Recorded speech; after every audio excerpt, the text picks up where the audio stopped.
Our problem now is that the phrase "go to court" originally started as a persuasive message to take violence away from the people that are aggrieved, has now metamorphosed into an annoying, disrespectful, provocative phrase which seeks to tell us do your worst. And that do your worst means go to court. These are the words of my guest today on the program. Hello and welcome to Political Paradigm on Channels Television. I am Kayla Magwa. My guest on the program is a chieftain of the People's Democratic Party, a former PDP governorship aspirant in Ogun State, and is no stranger to the intricacies that seek to destroy the faith Nigerians have in her electoral process. Mr. Segun Sowunmi, welcome to Political Paradigm. Ms. Megwa, it's nice to be here. How are you? I'm very well, thank you. How have you been? Well. So talk to us a bit about that phrase. When you said that, I think it was at some kind of roundtable conversation. At the time when you said it, what did you mean by that? Kayla, democracy on its own is not pretty. And in an environment like ours, sub-Saharan Africa, with our stature, being the most populous black nation in the world, it follows that a lot of people will be interested in our leadership selection and recruiting process.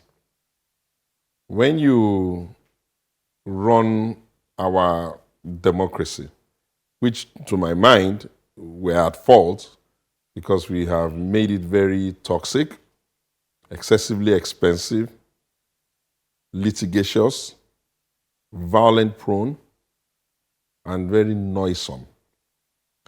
We have always hoped that ultimately there is a same place we all go to, which is the court. For those that are aggrieved, whether rightly or wrongly, it's a place they go to for closure and for full expression of asking the questions that couldn't have been asked while the process was on election day. And never mind that whatever is happening to any environment will eventually affect all of the environment. 2023 was unduly problematic with the phrase "go to court." And I did say at a forum where judges, retired judges, civil society advocates, serious ones, not the ones that are cash activists, were engaging the conversation as to how do we deepen this democracy and how do we save it against the fallout of what we're seeing within our sub-region. Check. Sierra Leone, even today, we're told there are issues there. Niger, Ivory Coast. And democracy seems to be failing around us. Are we immune? Perhaps, perhaps not. And so I looked at the way first the legislature was being hounded and being bashed to try to say that, are we unfair to the legislature or to the judiciary? And then I realized that, no, it's the other way around. The judiciary is unfair to the nation. And I realized that it seemed to be that we can no longer be sure of the justice in our judgment. How and what do I mean? I am able to accept losing in court so long as I don't get the impression that you have a different rule for me and a different interpretation for another person in another place under similar circumstance. Interpretation of status will help us to know what constitutes a pre-election issues and what constitutes meddlesome interlopers from other parties in joining other people's issues. But what we have seen is that painfully and embarrassingly so too, no one now is sure of what really the law is. And the courts themselves, especially when the presidential tribunal was going on, I felt that they did not use the totality of that office to help the society to simmer down because of the rather strong language, almost vexatious language that they were using either to read or to deliver or to write, and the kinds of things they were saying. And I felt, where has their empathy gone? Would they have been unaware that being the last place that all must go to, people must leave the place, and by the time they say the phrase, "as your lordship pleases," they must be reasonably assured that the judge or the courts have given them the best opportunity and are bent backward over to try to see whether they have adjudicated on the truth, the whole truth, as much as possible. And I didn't get that. Now, it becomes worse when you look at what's going on in the appeal situations. Look at Kano. How did the Nigerian nation, the Nigerian judiciary, the judiciary of Socrates, of Kayode Esho, how did it become a place where you are releasing certified copies of a judgment and it's seeming like some cheap walking to the answer that someone who gets an expo gets and is trying to doctor the result? You can't make those kinds of mistakes, because the mistakes they claim they are making did not follow the thought pattern of what you can call an adjectival slip or a slip of tongue. I mean, we're going to get to the off-cycle elections and the general elections in a bit. Yeah. But I wanted to take you on the substance of what you said. Yes. And I've listened to you talk about this.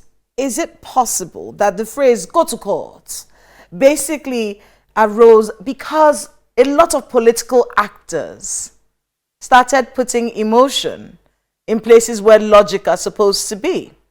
You know, playing on the emotions of the Nigerian people. Injustice. I have been treated unfairly. Putting emotions in places where logic is supposed to be. Is it possible that that could be what has necessitated the coldness of the phrase? No, as a matter of fact, what I will say is this. When the judiciary loses its ability to be completely convincing, it doesn't even help the winner. My pain with the Nigerian election process is that the guy who wins, in this case the president now, President Bola Ahmed Tinubu, do you know the amount of struggle anybody goes through just to stop being accused of being an election bandit or a thief, because we cannot be absolutely sure if you won fair and square?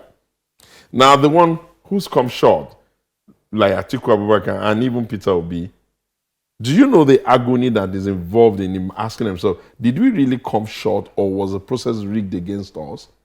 Nobody wins in that kind of scenario. But when there are court rulings that say you weren't able to do this, you weren't able to do that, wouldn't it be circumspect of the players to go back and see where we missed it, as opposed to saying the process is unfair to me? No, listen. How do you explain what has happened in Plateau? How do you explain what has happened in Zamfara? How do you explain what has happened in Nasarawa? How do you explain what has happened in Kano? Look, let me tell you what the issue is. The issue is not that we're saying that, oh, we have to win every time when we come to court. No. What we're saying is that it seems to be that there's a different law for the goose and there's a different law for the gander. But in places where you win, Mr. Sowunmi, yes, in places where you win, it was fair. No, that's not what I'm saying. And then in places where you didn't win, it wasn't fair. Miss Megwa, did you not hear me say that I consider that the fact that the judicial process does not have the integrity it usually had, and the trust and the faith on the Nigerian people it usually had, to be even against the man that wins? Because if you win under that kind of circumstance, you spend a laborious amount of time trying to, basically get accused of stealing. And when you lose, you are underneath the consistent and, there's something go right here, there's something go wrong here. And don't forget, no matter what a sui generis court is trying to say, which is what you call election petitions and all of that, they're sui generis because they are designed for that particular purpose and strictly for that purpose. Ultimately, behind them, they must be interested in the truth of what has happened. And there shouldn't be a court that puts obstacles in the way of people being able to show the truth, either because of the rules of court or the way they want to admit evidence. And when they now have to write their judgment, the beautiful thing about the law and why the law is an ass is that you can put together a different set of judges and give them the same evidence and they will have a different ruling. And then when you now begin to see that we don't even have consistency in the position of the law, that's too confusing. What constitutes a pre-election issue now, in some cases, seems to be allowed as an election issue in some cases. Right. Let's talk about that. Let's go to Plateau State, because that is where you're going to with this. No, not just Plateau. Let's look at the off-cycle elections. Yeah. But I want to go to those court judgments first. So Plateau, Nasarawa, Kano. Your party seems to be very aggrieved on these issues. In fact, there's a meeting going on about the situation in Enugu State with your party. I'm sorry, that's for the Labour Party rather.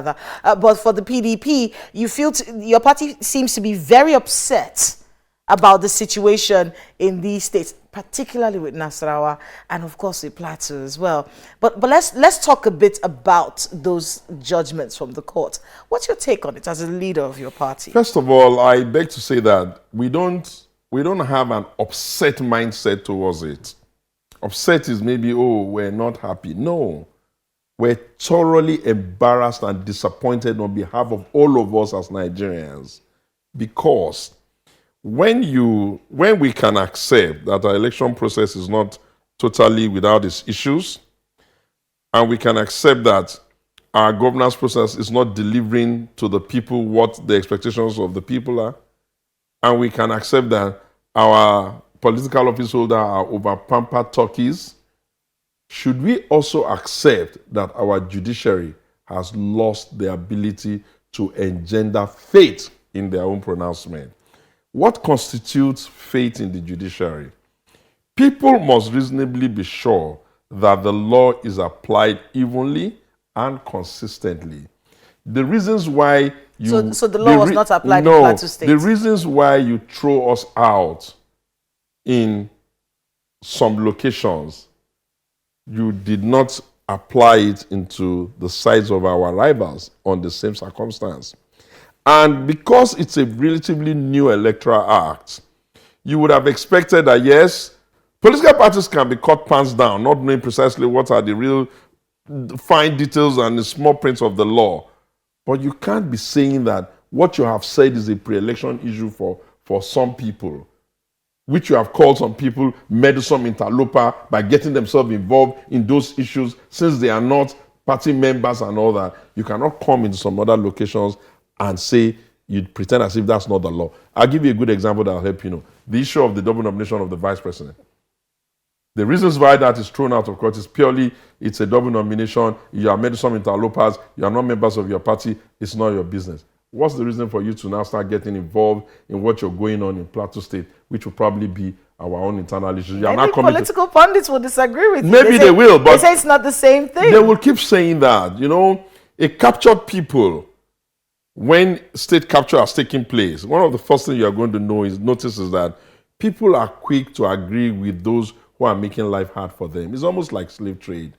If they had revolted early, before they left the shores of Africa, probably some would have been killed and many would have been saved.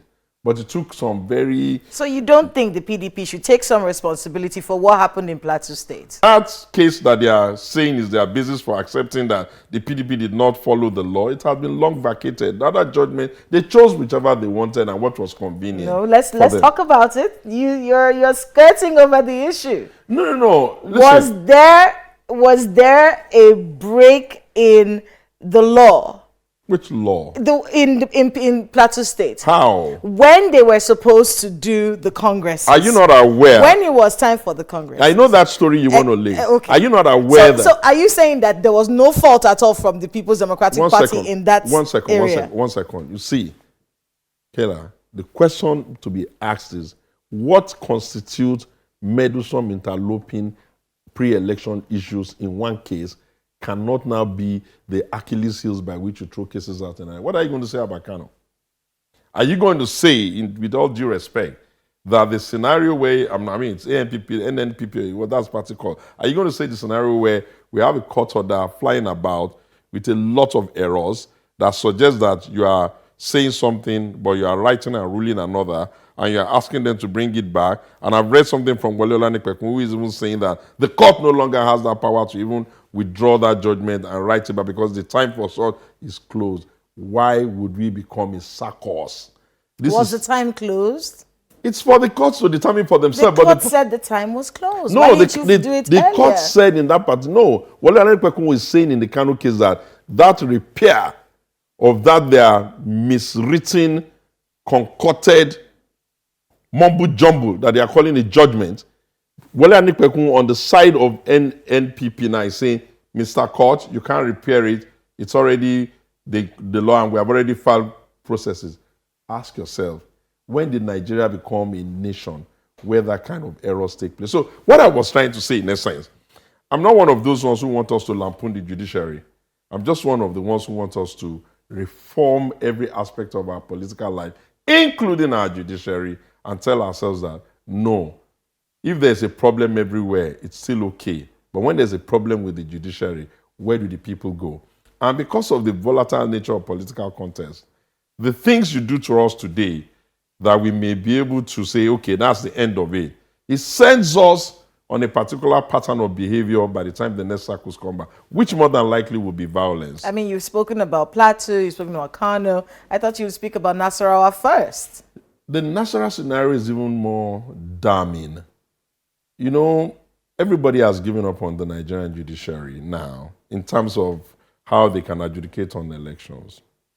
Look, is the position of the law only to do technicalities and not truth? Is the position of the law to take away the suffrage that has been given the people in a democracy to pick their leaders so that you can look for some ways to say that just 3 or 4 or 5 judges can take away the privileges of the people? But is this not the same judiciary? But the judiciary is saying, look, it's not us. It's the political actors. No. You're supposed to obey rules and regulations as political actors. You're supposed to follow procedures. If you don't follow those procedures, ultimately you will land in front of me. And I will have no choice. I like how it seems like it is only the lawyers of the ruling party that went to law school. I like how suddenly it's only the lawyers of the ruling party that know court procedure. That's not decent. Every senior advocate of Nigeria who handles election cases, the one on our side, the one on their side, and the ones on the side of the others, are also aware of the law and they know the law. If you have a preponderance of opinions suggesting that suddenly the cleverest, the wisest, the most correct in the country are the ones that are with the ruling party, then you have to say it takes a lot of pinch of salt, a whole lot of salt, not just pinches, to be able to live with that. But I was saying at that function that, look, go to court. It's supposed to engender hope, believing that when we get to court, they will help us to unmask and look for the truth and help us to make sure that the will of the people will prevail and as much as possible go in the direction of the will of the people.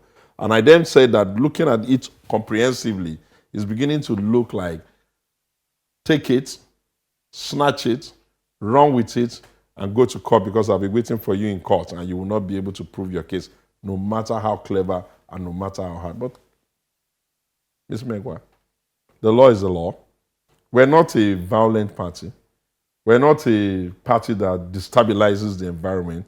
We should be at least allowed to put our opinions on the table and to ask for reform and to say that we need to cure this and to say that this kinds of thing hurts everybody. And I'm not even talking about because we won or lost cases here and there. No. You can look at most of the cases that the APC, even Labour Party, some of their Senate reps cases that they are losing. In some cases, they will say it's a pre-election issue. In another case, they say it's meddlesome interlopers. No. The law must strive. It's one election. It's one electoral act. The law must strive as much as possible to be consistent, to be believable, so that the people will know that, oh, what happened in court was that we made a mistake. But right now, if you do a vox pop and check the opinion of people, or you do a small double-blind audit, you're going to find out that a greater number of the people in the country just think that a whole lot of cookery is going on in the courts of Nigeria. Let's go straight now to the off-cycle elections. I know that with the elections in Imo and Bayelsa and Kogi, congratulations to your party, Bayelsa. You got Don't Bayelsa. congratulate me just yet. Okay. there could be a judgment. Is that where you're going No, with when it? I say when I say don't congratulate me just yet, I like to hold thoughts that are stable and can be stable for a long time. I could not in one breath be accepting congratulations for what happened in Bayelsa when I'm going to run and say I don't accept what happened in Kogi, I don't accept what happened in Imo. So what I'm saying to you in essence is Do you accept what happened in Bayelsa? well, I think that on the face of it, it was a good election, and it was almost primed that we were going to win.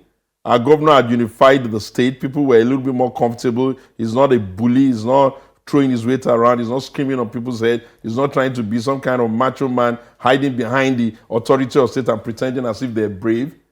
But I insist that the election process must be clean.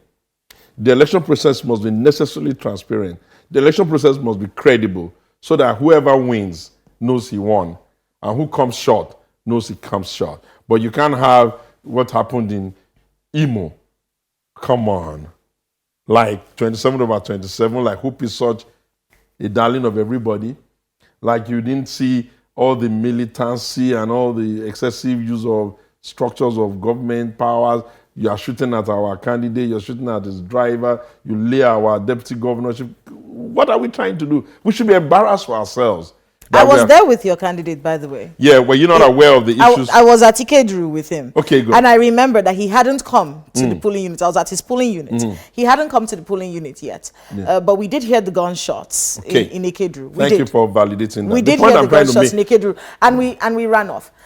You ran off? Yes, okay. I ran away. By the time we came back, he hadn't come yet. So when he came to cast his vote in Ikedru, I remember asking him, you know, what was going on? What's the story you heard? And he said, oh, some people who were, you know, they were dressed in deceiving outfit, they were dressed as though they were police personnel, you know, the black on black or whatever. He said they were dressed in such a way and they were trying to foment violence, but that they were accosted before the process and they were sent away. Which means, number one, that he wasn't shot at, as you just mentioned. Do you know he wasn't there. Whether his driver was shot at? He wasn't shot at. His driver wasn't there yet. I was there. Do you know whether that didn't take place in Ikeduru? Unless you're saying it didn't happen at his polling unit. Why would it happen? Is that the evidence of what? Because the gunshots that were reported in the news were at his polling unit. What about the one that took place in Olu, the Olu zone? Look, listen, I want you to win a decent election. Because when you win a decent election, it celebrates all of us in democracy and indicates that we're maturing. Most of the time, I actually usually feel that the people who run riots and do a lot of strong arm, I always feel that they would have still won without the excessive gyration of either their followers and the things they allow, or their followers and the things they themselves are unaware of. Bottom line is, we can't be 25 years in a democracy and not collectively say to ourselves that this is not how we're going to continue. What do you think has led our electoral process to where it's so much rancor? The absence of consequence. The absence of consequence. Anybody who leads a nation like because if you were a nice leader, anybody who leads, you know, you did well, your people would vote you in. Anybody who leads a nation like Nigeria, where governors and local government all run down to Abuja to come and take their checks at the end of the day, needs to know that he is actually like the class captain of the country in such a manner that it doesn't matter whether it's a governor or a local government or a chairman from his party, certain behavior needs to be discouraged. And when they do it, because they won't tell you before they do it, you have a duty to set example of those people so that people will understand that you're not standing for that. But when it comes out from the mouth of the candidate who is now president, snatch it, take it, run with it. Power is not served a la carte. What are you doing? You are infusing the serum of misbehavior and violence into the election process. And then when you don't have the ability to police the entire place and securitize the whole place, what are you going to have? You're going to have men I consider to be cowards, hiding under the cloak of being governors and all that, and bullying their rivals, who, if you flip the position, are probably more crazy than them. But we need to remove crazy from election. We need to understand that all we want to do is do democracy so that people can have an opportunity to pick their leaders.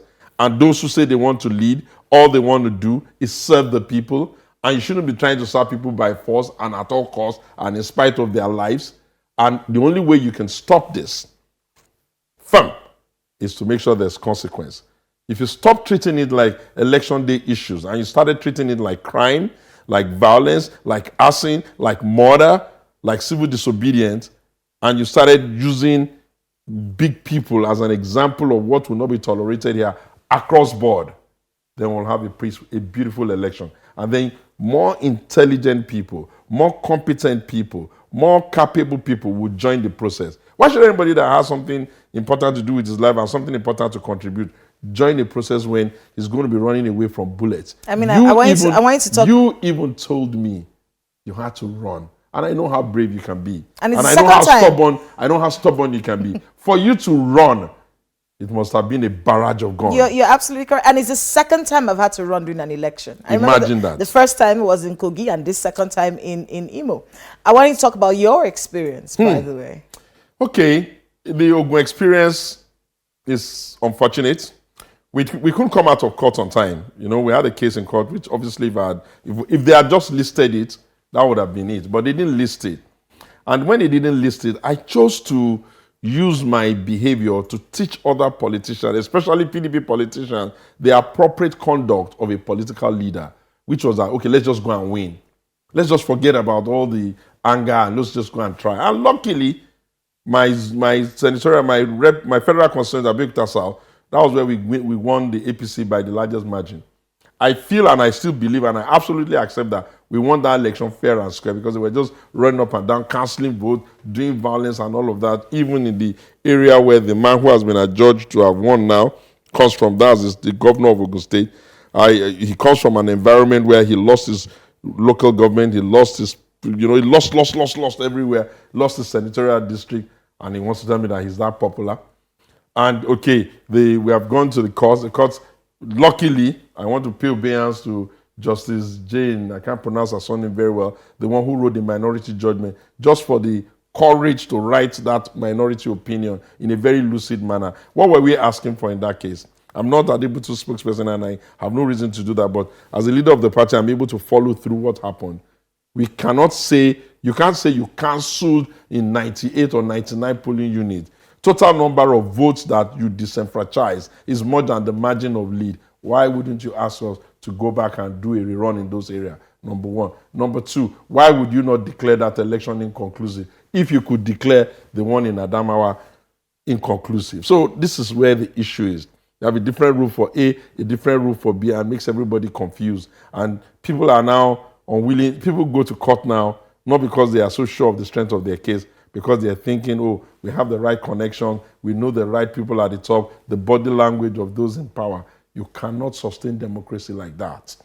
In the end, people are going to come up with their own devices. I mean, since you brought up the issue of how democracy should be, actually brings me to my next question. Okay. I want you to get your views on a few things. One of them is the call from your party for a coalition. I'm guessing you're not very happy about this call. The call from your party leader for a coalition opposition.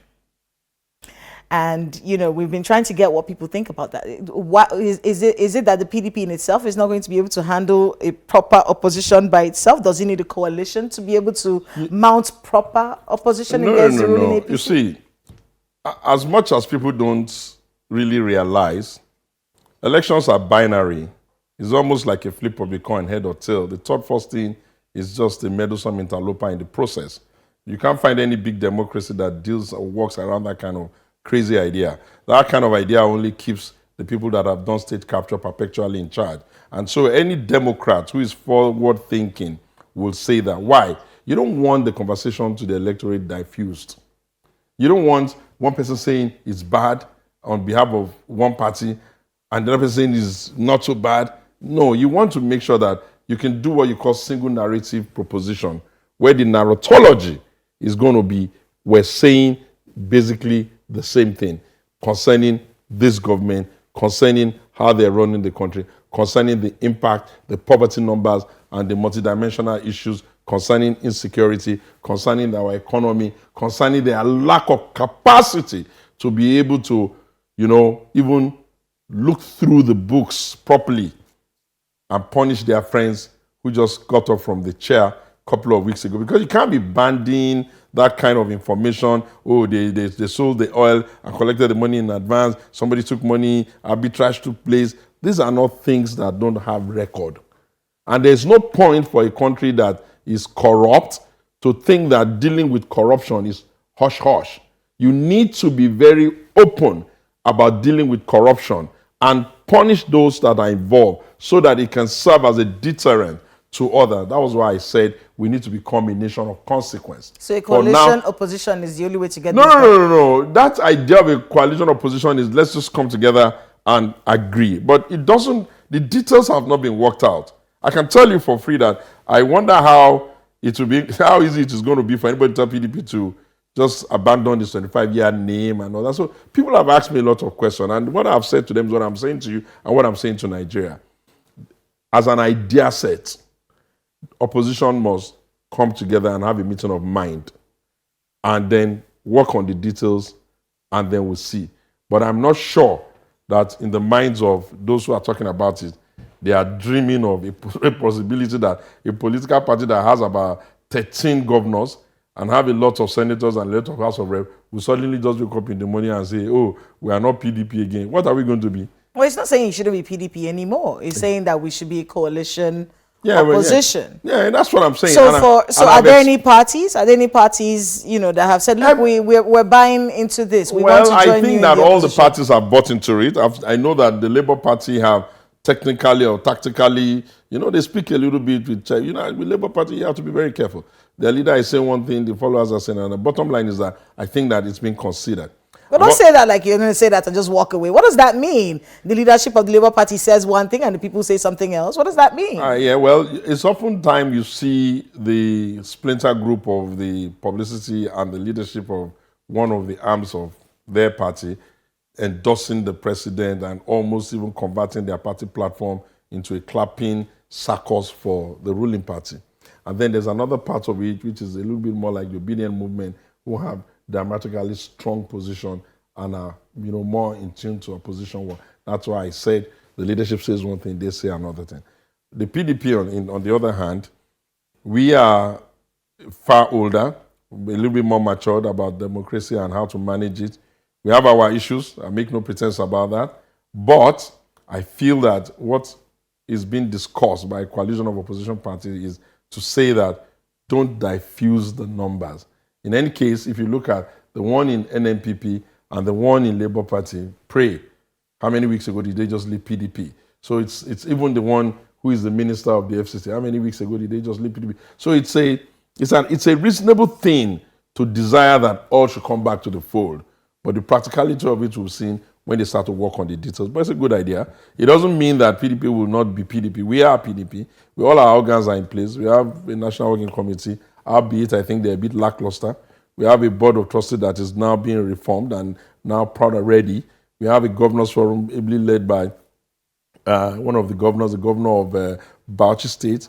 And so I feel that we are democratic, and our democratic culture sometimes can be our problem in the sense that, look, our rivals have done an election, the chairman that led them into election is gone, the secretary that led them into election is gone, and they've just quickly somehow, via a mumbo-jumbo, akradabra, they have new ones. PDP doesn't work like that. We have to go through our process. Our processes come from the base, and then we'll cascade it to the top. And therefore, if people are expecting us to rush in, that's not who we are. We're very deliberate, we're very measured, we're very painstaking, and I believe that we'll be able to recover. Some of our leaders that we have lost, some of them say they are on sabbatical. I was going to get there. Okay, let me let you get there yourself then. So what's happening to some of the leaders that you've lost? Because these ideals, you would say, are so beautiful. Why would anyone walk away from these? No, see, if the party is such a wonderful place. I always tell people, human beings are sometimes irreplaceable. As much as we say, yes, it's only God that is infallible and that, but within a particular time and space, people can be irreplaceable. And without apologies, Governor Nyesom Wike, former governor of Rivers State, in terms of what he represents as the energy, the fight, the man and all of that, is irreplaceable for us. But thankfully, he has said he's just been invited to come and do national service. I want to hold it at that. Atiku Abubakar is also quite irreplaceable for us, whether they like it or not. The numbers are there, the experience is there, the gravitas, the general come onto the table and immediately you know that the leader is there. Some others too are in that category. But let nobody in Nigeria pretend as if you don't know the issues that drove us into this before the election. It bordered down on the way our primaries was conducted. Some people are not happy with the post-primary management. It borders down on how the selection of the vice president was selected. Some people are not happy. And obviously, Wike is not that kind of material. You lose and you don't feel bad. And I'll tell you why. When Wike was wearing the jersey of PDP fully, you could always be sure that he will bring the fight to the rivals. When he's talking, he speaks about them, he campaigns for the party, he puts energy, he runs the background. People say he spends money. All of that. He's not been away. He's been away for some time now. And nobody has been able to fill that space. That would tell you that there is something about him that makes him irreplaceable for us, at least for now. Maybe another person is going to grow out of the new arrangement. We will see. Time will tell. But that's where we are. So if we are to look for anybody to come back, it's probably him. All the others, mostly easily discountable because in their areas of influence, they really have very little influence. Such as? Don't let me start to praise one and shame the others. Oh, why not? No, because it doesn't make sense. As a leader of a political party, you should not. But you did insinuate it. You insinuated that some people are more valuable than others. Yes, maybe it's okay. Am I as valuable as Wike? Maybe you can say I'm the one that I'm talking about. Maybe you can talk about my friends. But what I'm trying to tell you, in essence, is that nobody should deprive any human being of who we know him to be. He can be a bit large. It can be a bit difficult to manage. You can have too much energy for a whole building, but it doesn't mean that we are going to pretend that we did not see what he did for the party between the years 2015, especially up until 2018 when the primaries took place. I mean, he hasn't left the party. That's what I'm saying. However, my question is... He's not left the party, I agree, but that sabbatical is too long. You should just leave their job and come back, let them fix our party. He's on national assignment. Isn't that the point of the party, for you to be able to work for your country? No. If he's working for his country, you want him to leave it and come back? No. What they did in that instance is not how you get people to work for the country. He is working for the country. He's the FCT minister. He's doing very well. He's trying to get us back to our master plan. He's doing a great job in the FCT. Thank you. But if you wanted to take from us, you owe us. Take from you. He belongs to the nation. No, please. So why didn't Bola Tinubu come and do national party when we were in power and he was in Lagos? What I'm trying to say to you is that I accept that he's doing a national service. I listen to him very carefully whenever he talks. His problem is that he's too truthful for his own good, but that's good. Some of us are like that too. And I feel that I see his challenges, but I also see his strength for the PDP. And I feel that, yes, he's there now, he's doing the work. I pray he's successful at it. I don't have a problem with that.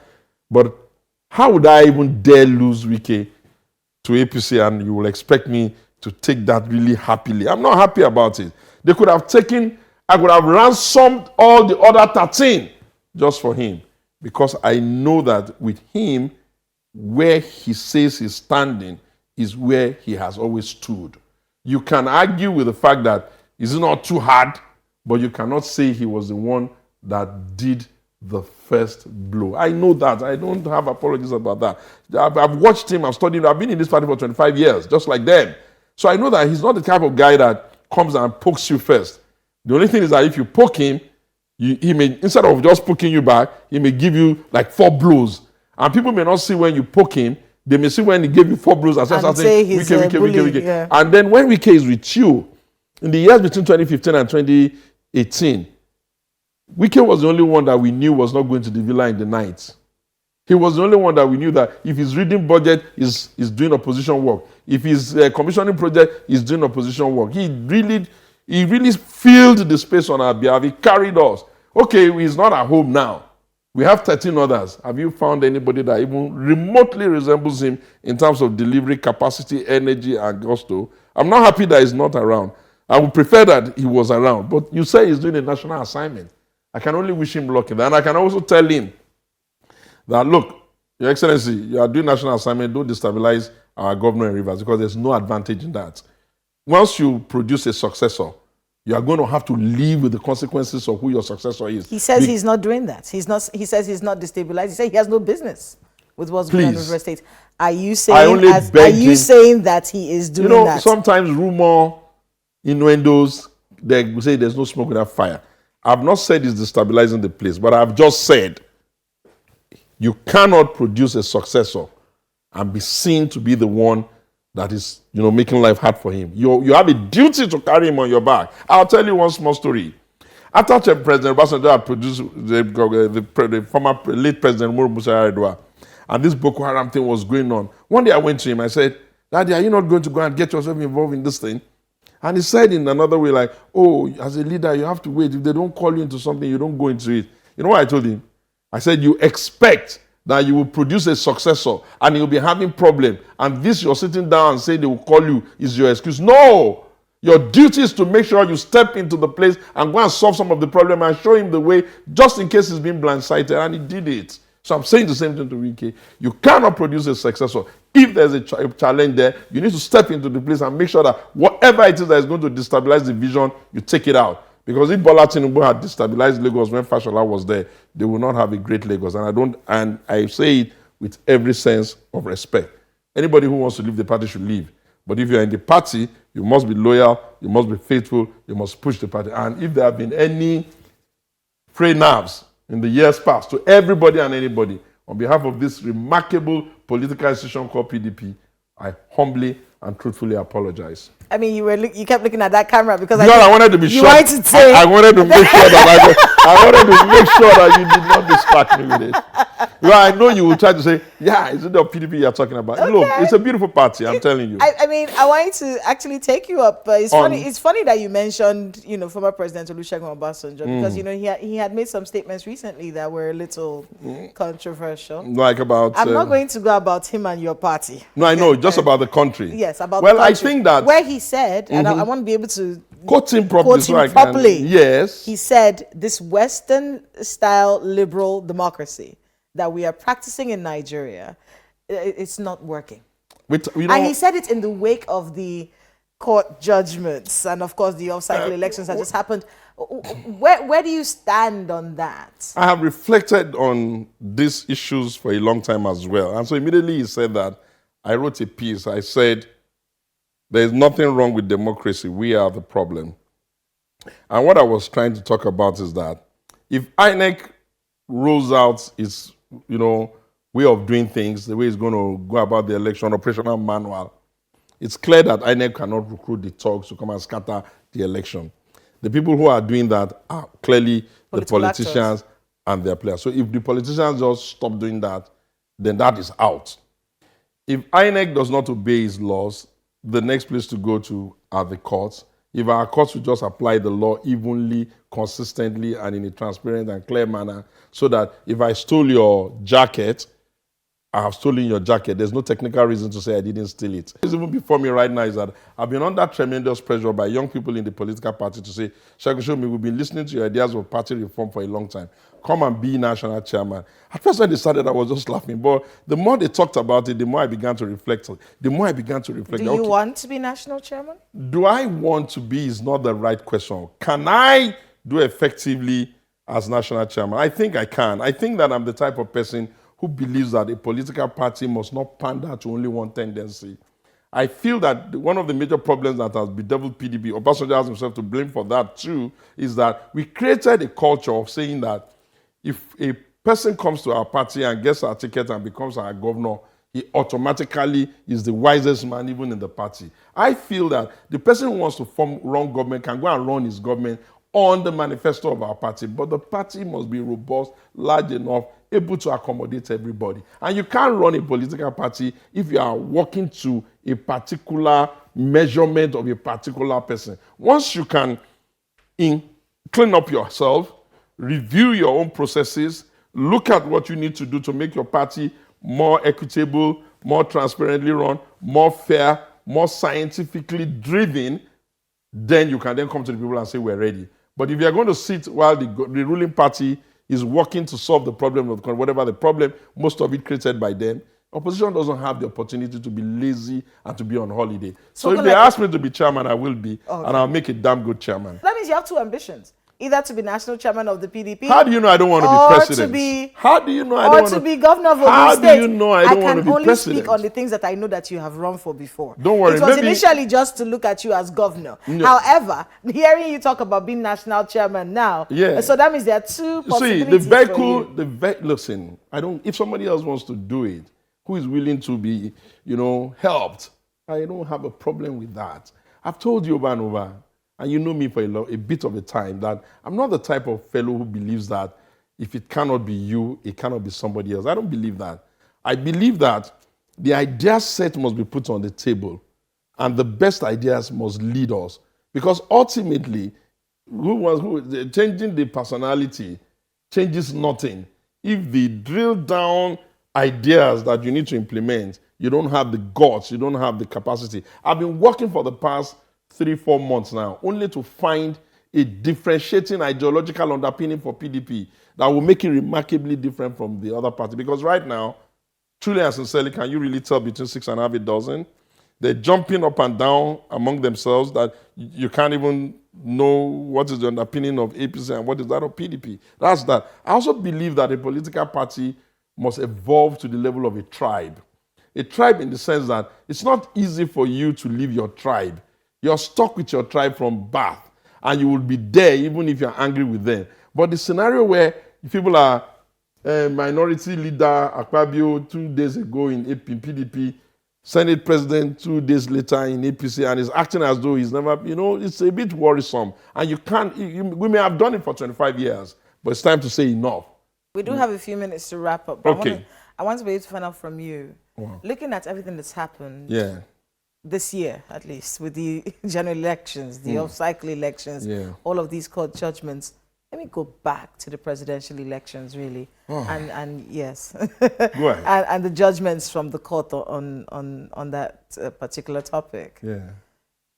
What mistakes did the PDP make, and what should they be thinking about? Because a conversation is going on right now about engaging the electoral process long before the elections come around, so we don't get surprised when we start to see all kinds of characters. What should the PDP have done differently? If you remember, while that election process was going on, I think it was on Yori Folarin's show that I had an engagement similar to this, where I was agonizingly scolding even my side. That's the, if you like, the article side. And I was trying to inspire them to see that nobody gains when you want 100% of zero. And the reason why I was saying that was that I felt in my heart that if we only bent backwards over to make sure that all persons could find expression for themselves within the ticket, we may have been better off. After all, can you add the ticket of the numbers of Obi with that of Atiku and you will not cross the line, or even add that of Kwankwaso? At this best effort, Kwankwaso is still struggling to get Kano. Should we not have been willing to make that happen? Peter wants to be president. Yes, the Igbos have a right to want to be president, but there has to be a pathway to make it happen easily. I hold the view that the easiest pathway to make it happen is the ticket of a big party with all stakeholders being on board. And I hold the view that if the former vice president, Professor Yemi Ashibadu, who is by any means nothing close to a politician like Peter, can be vice president and begin to resemble a president, I believe that if Peter will be as vice president, who would have probably been in charge of the economy and all the word he parrots all over the place, consumption to production, production to production, he would have been allowed to probably implement it and would have seen practically, because so Peter Obi should have been vice president. Absolutely. To Atiku. That's the pathway that I thought would get us that, because I feel that it will make him more understood by a larger percentage of people in the country. And he always give you a better chance of winning. And we will win. You would have won. Straight up. Straight up. Look at the numbers. We lost all of the places that are traditional PD places, South, South, and South. How does that even happen? They didn't go to APC. They gave it to Peter. And Peter is not even a Labour Party man. He knows that for himself unless he's deceiving himself. He's a PDP man. Or better put, he's a man that doesn't even stay with one party for a very long time. First he was an Afghan man, then he's a PDP man. But all of them are guilty of that. So let's not say Peter alone. What I'm saying is that we have gotten to a point where we have to be very strategic, we have to be very deliberate, and we have to be very methodological. How could Ashad Bola Ahmed Tinubu and EPC dare the country with a Muslim ticket and still win when we couldn't have dared to keep all ourselves in the house, concede here, concede there, agree here, agree there, and go and run a united election? But it doesn't matter. Destiny is destiny, fate is fate. What God will do, because we're praying people. So but going forward, yes. We must. Because choice of candidate. So what should we be looking at come 2027? Is the party thinking of fielding Atiku again? No. The party doesn't. What kind of collaborations should the party be looking at? Listen, the PDP, contrary to what people believe, does not field Atiku.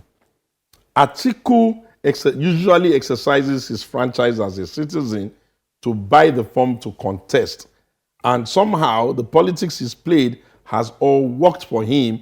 He's been able to get a ticket. The votes were counted. Almost every zone in the country, even Southwest was there. I actually bought the form to try to be president as well. So bottom line is that politics is politics. We can have our fancy zoning idea, but it cannot preclude or prevent somebody that is constitutionally entitled to vie for office according to the Constitution of Nigeria from buying the form. And if he buys the form, he's going to have access to the delegate like every other person has access to the delegate. And until we count, it's a very nerve-wracking experience. So whatever it is that the bookmakers are telling you, until they count the last vote and say this is the winner, you can't be sure. So God keeping us if he decides to run again 2027, what collaboration should he be thinking about? If Atiku will run again, I think that Atiku will first of all have to understand that this Nigerian nation is eager for solutions, because we have installed, the country has, maybe for want of a better word, put Ashad Bola Ahmed Tinubu in place now, and is close to 6 months plus, May to date, and the things have gotten worse. So it therefore follows that it's not enough for you to be assuming that you can solve the problem. You need to be busy with the research work of figuring out how that problem can really be solved. You have to fear the day that which you are asking to be given is given to you. And let's just hope that you don't go there and not be able to solve the problem. So if Atiku wants to be president again, obviously, he's welcome to the play. He has to understand the thought processes that cost us to lose cannot be the thought process that will make us win. We have to unlearn, relearn, repair, remold, recalibrate, and put in more science into the number. But I can tell you for free, the number to beat APC exists. They got only 8-point-something million votes, and they've made a mess of their northern numbers. That I can tell you for free. I want to thank you very much, Mr. Segun Sowunmi, for being with us on Political Paradigm, and good luck with all the work you have ahead of you. Thank you. We have been speaking with our guest today, Mr. Segun Sowunmi, and of course, a lot to unpack on today's conversation. I want to thank you, everyone, for watching. You can join the conversation on social media. Be a part of it on channelstv.com. I am Kayla Megwa. Thank you for watching.